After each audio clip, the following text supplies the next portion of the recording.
अस्सलामुअलैकुम नाजरीन कराम, नई वीडियो में आपको खुश आमदीद कहते हैं। इस्लामाबाद में इस वक्त बड़ी हलचल है। सेनेट के अंदर आज किसी वक्त भी तरमीम पेश की जाएगी और बिना पढ़े, बिना बहस किए, बिना तकरीर किए इस तरमीम को पास कर लिया जाएगा। सेनेट के अंदर अगरचे हुकूमत को बड़े झटके लग रहे हैं, नंबर पूरे नहीं हैं, और अभी जो रिपोर्ट आ रही है उसके मुताबिक सेनेट इलेक्शन जो है वो इस वक्त मुलतवी किया गया है, लेकिन आज़म नज़ीर तारड़ की जानिब से ये दावा किया गया कि हम नंबर्स पूरे कर लेंगे, हमें नंबर्स पूरे करने आते हैं, लिहाजा हमें किसी किस्म की कोई टेंशन नहीं है। एक तरफ तो ये सूरत हाल है, दूसरी तरफ चीफ जस्टिस याहिया अफरीदी के गिर्द घेरा तंग किया जा रहा है, शोर मचाया जा रहा है, जगाने की कोशिश की जा रही है कि जाग चीफ जस्टिस जाग, आंखें खोलो, उठो। सिर्फ पोलो नहीं खेलना, घोड़े नहीं आपने दौड़ाने, आपको किसी मकसद के लिए इस कुर्सी पर बिठाया गया है और आप मुल्क के चीफ जस्टिस हैं। मुल्क के अंदर आइन की धज्जियां उड़ाई जा रही हैं जबकि आप सोए हुए हैं। सुप्रीम कोर्ट से कुछ इस्तीफे भी आ सकते हैं। इस्तीफों के हवाले से अभी अफवाहें ज़ेरे गर्दिश हैं, क्योंकि देखें इस वक्त लोग मुतालबा कर रहे हैं कि क्या जजेस का काम सिर्फ पेंशन लेना है, क्या जजेस का काम सिर्फ ओहदे लेना है, जजेस का काम प्रोटोकॉल लेना है, या जजेस खड़े भी होंगे।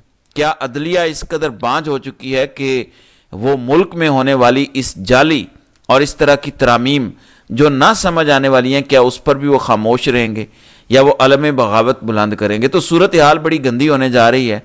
मुल्क का पूरा निज़ाम ही गंदा है और वो गंद उबल कर अब सब के सामने आ चुका है कि इस तरह ताकतवर अपने आप को बचाने के लिए कानून साजियाँ कर रहे हैं। तो इस वक्त सूरत हाल क्या है, सेनेट के अंदर क्या चल रहा है, सुप्रीम कोर्ट और चीफ जस्टिस के हवाले से क्या खबरें आ रही हैं, और जो नई आइनी अदालत बनाई जा रही है उसके अंदर कौन कौन से उम्मीदवार हैं, कौन कौन से जजेस उसके अंदर शामिल होंगे, वो भी एक मुबैना लिस्ट और उससे मुतालिक दावा सामने आ चुका है, वो भी मैं इस वीडियो में आपके सामने रखूँगा।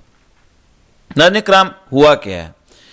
हुक्मरान इत्तेहाद के पास इस वक्त 61 सेनेटर हैं, जिनमें से जो चेयरमैन सेनेट होता है वो वोट नहीं दे सकता क्योंकि वो पूरे हाउस को चला रहा होता है, तो उसका वोट नहीं होता, तो वो पीछे रह गए 60।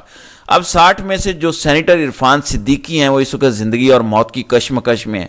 नून लीग से उनका ताल्लुक़ है और 26वीं आईनी तरमीम के अंदर उनका मेन किरदार था।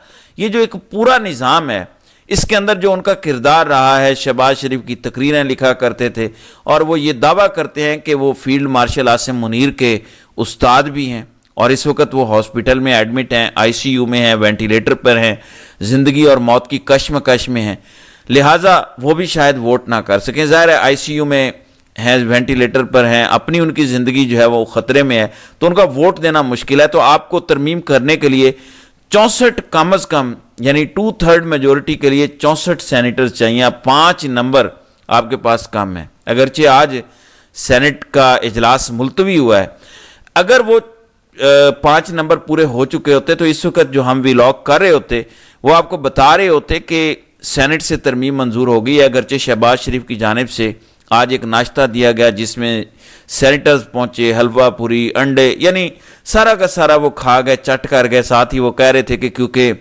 वजीर आज़म का हमने नमक खा लिया है तो हम नमक हरामी तो नहीं कर सकते। हाँ, आइन के साथ नमक हरामी कर सकते हैं, मुल्क के साथ नमक हरामी कर सकते हैं, और मुल्क के साथ जना बिल जबर कर सकते हैं, कौम के साथ कर सकते हैं नमक हरामी, लेकिन क्योंकि वजीर आज़म का हमने नमक खा लिया तो हम नमक हरामी नहीं करेंगे। अब देखना ये होगा कि ये जो 5 सेनेटर्स हैं ये किस जमात के तोड़े जाएंगे। चंद दिन पहले एक खबर थी कि 3 के करीब सेनेटर जेयूआई के राब्ते में हैं इस्टेब्लिशमेंट के साथ या हुकूमत के साथ, पीटीआई के सेनेटर्स भी राब्ते में हैं, नेशनल पार्टी के सेनेटर्स इनके साथ राब्ते हैं और राब्ते में हैं। और आपको ये खबर मैंने दी थी कि मौलाना फजल रहमान को इन के सेनेटर्स की जानिब से बताया गया है कि मौलाना खामोशी से इस तरमीम को एक्सेप्ट कर लें, बस थोड़ा सा शोर डालें, बाकी एक्सेप्ट कर लें, जिस तरह पीपल्स पार्टी ने किया है, क्योंकि हम पर बहुत ज़्यादा दबाव है। अच्छा जी, एक तरफ तो ये दबाव है, दूसरी तरफ याहिया अफरीदी की गैरत को जगाने की कोशिश हो रही है कि याहिया अफरीदी साहब उठें, आंखें खोलें, शर्म करें, और ख़त लिखे जा रहे हैं। एक तो वकील फैसल सिद्दीकी का ख़त आया है चीफ जस्टिस याहिया अफरीदी को कि अफरीदी साहब फौरी तौर पर सुप्रीम कोर्ट की फुल कोर्ट बुलाएं, फिर आप कहेंगे वो तरमीम हो गई, हम कुछ नहीं कर सकते, अभी वक्त है, अपना किरदार अदा करें, इतने फिरौन ना बने कि आपको फ़र्क ही ना पड़े। اور عدلیہ کا بیڑا غرق ہو جائے. پہلے ہی بڑا بیڑا غرق ہو چکا ہے, پہلے ہی کوئی عدلیہ پر اعتماد نہیں کرتا, لوگ اپنے فیصلے خود کر رہے ہیں, قتل و غارت ہو رہی ہے. دیکھیں عدلیہ جیسی بھی ہو, ٹوٹی پجی جیسی تیسی بھی ہو, لوگوں کو اعتماد ہوتا ہے عدلیہ پر کہ چلیں کچھ نہ کچھ ہو جائے گا, عدالت میں جائیں گے, کسی کے پیسے ڈوب جائیں, کسی کا قتل ہو جائے, تو عدالتوں کے اندر ہی الٹیمیٹلی فیصلے ہوتے ہیں. لوگ جاتے ہیں کہ عدالتوں کے اندر فیصلہ ہو جائے گا, لیکن یہ جو صورتحال ڈیولپ ہوئی ہے, یعنی پچھلے سال جب 26ویں ترمیم ہوئی تو عدلیہ پر, بلکہ 26ویں ترمیم نہ بھی ہوتی, جب سے پاکستان میں رجیم چینج ہوا ہے, عدالتوں کا جو کردار رہا ہے, اشارہ کریں تو وہ کہتے ہیں روزانہ کی بنیاد پر سماعت ہوگی, اشارہ نہ ہو تو پھر 2 مہینے سماعت ہی ملتوی ہو جاتی ہے, سماعتیں نہیں ہوتی. تو لوگوں کا اعتماد کم ہوا ہے. جب اعتماد کم ہو جاتا ہے تو پھر لوگ اپنے فیصلے آپ کرتے ہیں, قتل و غارت ہوتی ہے, لوگ اپنی عدالتیں آپ لگا لیتے ہیں, تو پھر معاملات کنٹرول سے باہر ہو جاتے ہیں. اب 27ویں ترمیم کے بعد تو عدلیہ آپ کہہ لیں کہ عملاً ملک سے عدلیہ ختم ہے. تو کہا جا رہا ہے کہ فل کورٹ آپ بلائیں, لیکن یحییٰ آفریدی کہاں جاگنے والا ہے. بہرحال اس وقت مختلف دیگر لوگ متحرک ہیں. فیصل صدیقی کی جانب سے خط لکھا گیا ہے, جسٹس ریٹائرڈ مشیر عالم اور دیگر ریٹائرڈ ججز کی جانب سے بھی یحییٰ آفریدی کو خط لکھا گیا ہے کہ آپ اس میں اپنا کردار ادا کریں. لیکن وہ کیا کردار ادا کریں گے؟ لسٹ تو آ چکی ہے. ایک لسٹ آئی ہے جو نئی آئینی عدالت بننے جا رہی ہے.